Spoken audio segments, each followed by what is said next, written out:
Le responsable du traitement et son sous-traitant sont tenus de coopérer avec l'autorité de protection des données. La coopération a lieu à la demande de l'autorité de protection des données, mais peut également intervenir de manière proactive. Par exemple, dans le cadre de la notification des violations de données à caractère personnel, plus communément appelées les fuites de données.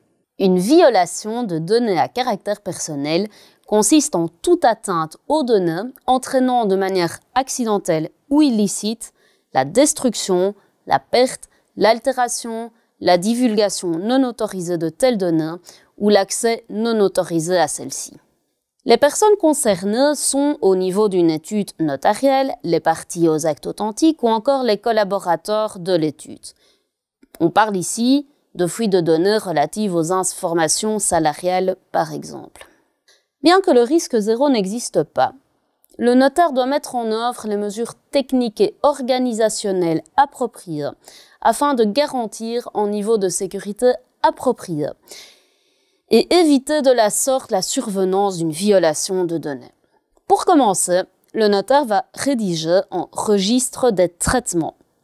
Ce registre décrit les finalités poursuivies, le détail des catégories de données à caractère personnel, la liste des destinataires de données, etc.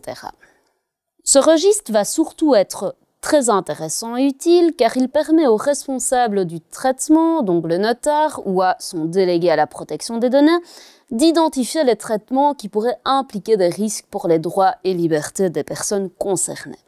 Ainsi, les mesures appropriées à mettre en place afin de sécuriser les traitements de données sont bien plus facilement identifiables. Par exemple, le notaire s'assurera ou fera assurer par son fournisseur informatique que l'accès à Internet est sécurisé, que les logiciels antivirus des PC portables sont régulièrement mis à jour, que le système impose l'utilisation de mots de passe adéquats ou encore qu'une mise en veille automatique se déclenche automatiquement après un certain temps. L'obligation de notification impose au notaire d'informer l'autorité de protection des données et les personnes concernées des cas de violation de données personnelles, selon les modalités définies aux articles 33 et 34 du RGPD.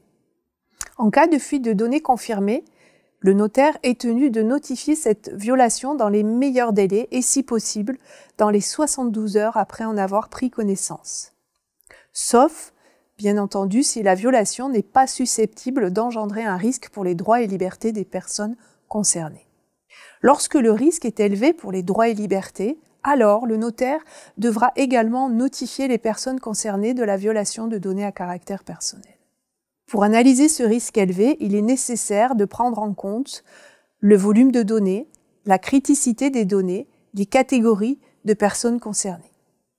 Prenons le cas de la diffusion accidentelle de testaments sur Internet. Dans pareille situation, le notaire prendra contact avec l'autorité conformément à son obligation de notification de fuite de données. Il devra également avertir les personnes concernées par la fuite des données, car le risque d'atteinte à leurs droits et libertés est élevé.